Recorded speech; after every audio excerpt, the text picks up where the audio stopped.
அனைவருக்கும் வணக்கம். நம்முடைய சேனலை சப்ஸ்கிரைப் பண்ண எல்லாருக்குமே ரொம்ப ரொம்ப நன்றிங்க. இன்றைக்கி வந்து மதுரை தங்கமிட்டு சமையலில் என்ன பார்க்க போகிறோம்னா, சூப்பரான டேஸ்டியான இந்த சின்ன நெத்திலி கருவாடை வச்சு ஒரு சூப்பரான ஒரு குழம்பு தாங்க பண்ண போகிறேன்.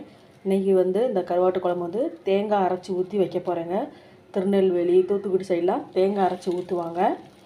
ரொம்ப ரொம்ப டேஸ்ட்டாகவும் இருந்துச்சுங்க. வாங்க வீடியோக்குள்ளே போகலாம். கடாயில் வந்து ஒரு ஸ்பூன் அளவு எண்ணெய் சேர்த்துக்கிட்டேங்க. ஒரு 1/4 ஸ்பூன் அளவு வந்து கடுகு சேர்த்துக்கிறேன்.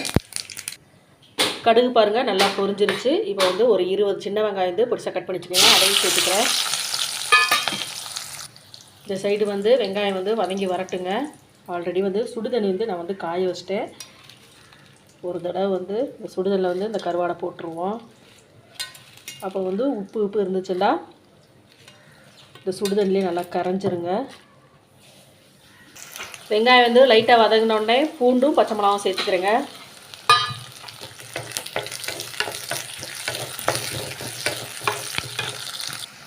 இப்போ வந்து ஒரு 2 தக்காளி வந்து பொடிசாக கட் பண்ணி வச்சுருக்கேங்க, அதையும் சேர்த்துக்கிறேன்.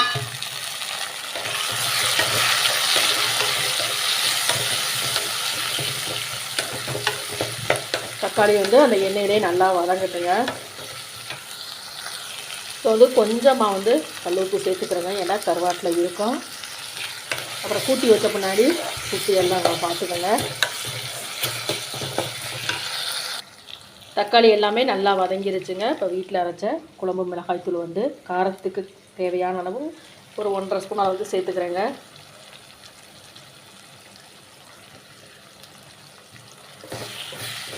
இது வந்து வீட்டில் அரைச்ச மிளகாய் தாங்க, ரொம்ப ரொம்ப டேஸ்ட்டாக இருக்கும்.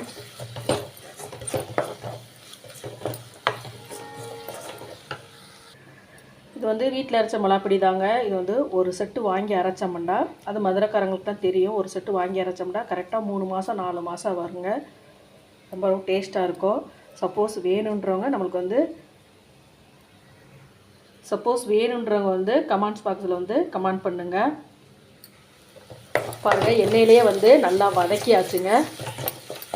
இப்போ கொஞ்சமாக தண்ணி ஊற்றிக்கலாம்.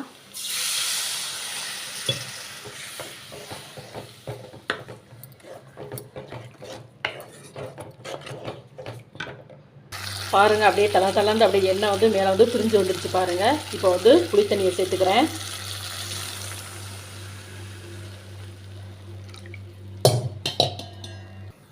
புளி தண்ணி ஊற்றிட்டு அப்படியே நல்லா மூடி வச்சிட்டேங்க. பாருங்கள், நல்லா கொதிச்சு வருது. இப்போ வந்து தேங்காய் வந்து அரைச்சி வச்சுருக்க பார்த்தீங்களா, அதை சேர்த்துக்கலாம். பிடிக்காதங்க ஸ்கிப் பண்ணிக்கோங்க, தேங்காய் ஊற்ற வேணாங்க. இப்போ நல்லா மிக்ஸ் பண்ணிவிட்டு லைட்டாக கொதிச்சு வரட்டும். கருவாடு பாருங்கள், ஃபஸ்ட்டு வந்து சுடுதண்ணில் வந்து போட்டு வச்சுருந்தேங்க ஒரு 10 நிமிஷம். அப்புறம் 2 டைம் வந்து நார்மல் வாட்டரில் வந்து கழுவி வச்சுருக்குறேங்க. பாருங்கள், நல்லா கொதிச்சு வருதுங்க. இப்போ வந்து கருவாடை சேர்த்துக்கலாம். இந்த கருவாடு வந்து ரொம்ப ரொம்ப வந்து உடம்புக்கு நல்லதுங்க. நெஞ்சு சளியெலாம் பிடிச்சவங்கலாம் இந்த கருவாடை வந்து அடிக்கடி எடுத்துக்கோங்க.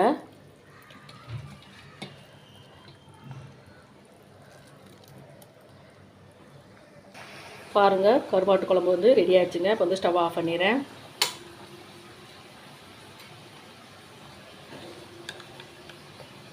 சூப்பரான சின்ன நெத்திலி கருவாட்டு குழம்பு ரெடி ஆகிடுச்சு பாருங்கள். ரொம்ப ரொம்ப டேஸ்ட்டாக இருக்குங்க. இப்போ கொஞ்சமாக எடுத்து சாதத்தில் ஊற்றி நல்லா மிக்ஸ் பண்ணி சாப்பிட்டா அவ்வளோ சூப்பராக இருக்குங்க. சூப்பரான கருவாட்டு குழம்பு ரெடி ஆகிடுச்சு பாருங்கள். இதே மாதிரி நீங்களே ட்ரை பண்ணி பாருங்கள்.